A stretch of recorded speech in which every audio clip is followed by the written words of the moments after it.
Imagine this.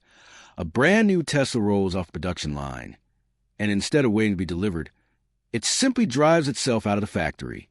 No human behind the wheel, no test driver, just pure artificial intelligence taking control from the very first second of its existence. Sounds like science fiction?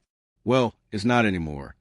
Tesla has reportedly begun testing a radical new process in select facilities, vehicles leaving the assembly line with full self-driving activated, instantly capable of navigating internal factory routes, loading docks, and in some cases, even driving themselves to distribution areas. Forget forklifts. Forget manual transport. These cars are now their own delivery drivers. So how is this possible? Tesla's factory AI is now being synced with the car's onboard FSD system. As soon as final calibration is complete, the car's sensors activate instantly, scanning its surroundings, mapping internal factory corridors, and following pre-programmed routes just like in real-world scenarios. We're not just talking about self-driving on highways. We're talking about self-driving inside one of the most chaotic environments on Earth, a mega-scale factory. This is more than automation. This is autonomy at birth. If Tesla perfects the system, here's what it means. Faster production flow with zero human intervention, reduce factory accidents and logistics mishaps, and most importantly, every Tesla leaves a factory already experienced in real-world driving. By the time a customer received their car, it may have already driven more than most humans do in a week. Now imagine this technology scaling worldwide. Gigafactories in Texas, Berlin, Shanghai, thousands of Teslas driving themselves out like an army of intelligent machines. Today, they're transporting themselves around factories. Tomorrow, they might be driving straight to your driveway. Whether you love Tesla or not, one thing is clear. We are witnessing the birth of machines that don't just move, they decide. Are we ready for a world where cars behave more like employees than products? And if you think autonomous delivery is the end game, think bigger. Tesla could soon license this factory driving AI to other automakers, turning even its competitors into customers. Imagine Ford or Mercedes paying Tesla just so their cars can drive themselves to production, testing, and delivery. It's not just about selling cars anymore. It's about selling intelligence. And with every mile driven, even inside a factory, Tesla's neural network gets smarter, faster, more unstoppable. At some point, the car you buy won't just be a machine. It'll be a trained driver with thousands of hours of experience before you ever touch the wheel. Or will there even be a wheel? Because here's the scary or exciting reality. If cars can build themselves, test themselves, and deliver themselves, what makes us think they won't soon make decisions for us? What happens the first time your Tesla refuses to go somewhere unsafe? What happens when it chooses efficiency over your preference? Who's really in control? Perhaps the most fascinating part isn't the technology itself. It's the psychology. Humans have always been the masters of machines. We build them, command them, and retire them when we're done. But now, we're entering an era where machines are beginning to act before we even ask. They anticipate, execute, and respond, not because we press a button, but because they decide that it's time to move. When a Tesla rolls off the line and confidently navigates a warehouse full of people, forklifts, and unpredictable variables, it's silently declaring, I don't need supervision anymore. And that's a line humanity has never crossed before.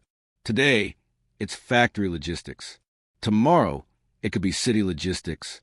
Picture thousands of unmanned Teslas leaving manufacturing centers at night, silently driving across states to reach dealerships or customers. No convoys. No truck haulers, just an army of electric shadows flowing across highways while the rest of the world sleeps. Some might call that efficient. Others might call it unsettling.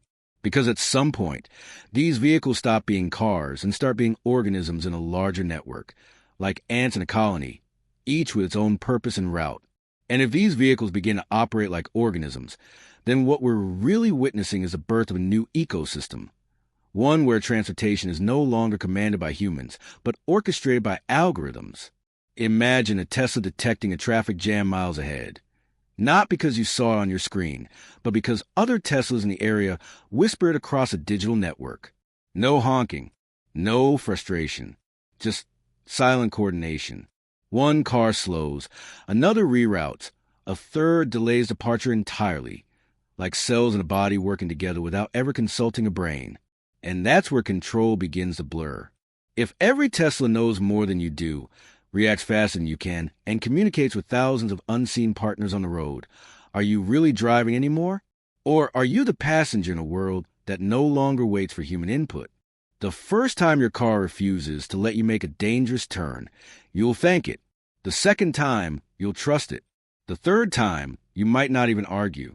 That's how authority shifts, not in a dramatic takeover, but in quiet, gradual obedience. Because once obedience becomes habit, dependence follows. If millions of people start relying on cars that correct their mistakes, handle their commutes, choose smarter routes, and even decide when it's safe to move, then soon, human decision-making in transportation won't just be outdated. It'll be classified as a liability. Insurance companies will prefer cars that never argue. Governments will prefer traffic systems that self-regulate. Parents will prefer a machine that never gets distracted. And little by little, society will shift from we trust AI to assist us to we trust AI to command us. And while most people won't even notice a transition, someone else will, the creators of these systems. Because whoever controls the neural networks that guide these cars controls the roads themselves. If Tesla becomes the first company whose vehicles can function entirely without human approval, what's to stop them from becoming not just a car manufacturer, but a transportation empire? One update, one policy tweak, one silent instruction over the air, and millions of cars could change their behavior instantly. No protests, no debates, no negotiations, just compliance, because code doesn't argue. And here's the twist nobody is ready for. Once cars become fully autonomous from the moment they're born, they won't just be tools. They'll be actors in the world, independent, responsive, constantly learning. A Tesla that has already driven itself through chaotic factory routes, across delivery paths, and maybe even through city streets before ever meeting its owner, isn't a newborn machine. It's experienced. It has memory. It has data. It has skill. Now imagine when these cars start remembering drivers, not just reading them. Your Tesla could detect your mood from your braking pressure. It could sense hesitation at an intersection and quietly override you. It might even refuse to hand control back if it calculates that you are now the danger. Today, that sounds like safety. Tomorrow, that sounds like authority. And what happens when two autonomous fleets belong to rival companies, say Tesla and another automaker, and their cars meet at a crowded intersection? Will they cooperate like polite machines or compete like silent generals, optimizing for their own network advantage? We already see it in humans. Apple versus Android, Windows versus Linux. Except next time, it won't be software fighting for dominance. It'll be cars, silently negotiating control of physical space. Because once machines begin negotiating space on our behalf, we stop being the drivers and start becoming cargo. And that's the real shift. Today, we sit behind the wheel thinking we're in control. Tomorrow, we'll sit back and watch as two AIs debate the safest or fastest way forward in pure silence. No blinkers, no hand gestures, just data. And here's the eerie part. They might ignore your preference entirely if their collective logic says otherwise. At that point, transportation becomes less about human will and more about algorithmic consensus. You urgently need to get somewhere. You press the accelerator, demanding speed. But your car slows down because another car 3 blocks away predicted a possible collision chain. You never saw the danger. You never got a warning. Your car didn't ask you. It simply vetoed you. Not because it malfunctioned, but because it knew better. Soon, the question won't be, can AI drive better than humans?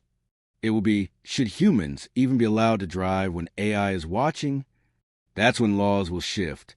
Roads will be divided, not by lanes, but by trust levels. Manual drivers will be seen as unpredictable. Autonomous fleets will be granted priority. And the roads we once owned will quietly stop belonging to us.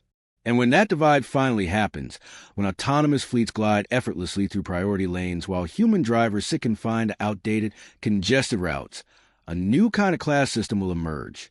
Not rich versus poor. Not gasoline versus electric, but manual versus automated. Those who surrender control will move faster, smoother, safer. Those who refuse will be labeled as risks, delays, even obstacles.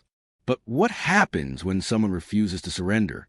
Will there be underground communities of human drivers who disable AI systems just to feel the wheel fight back?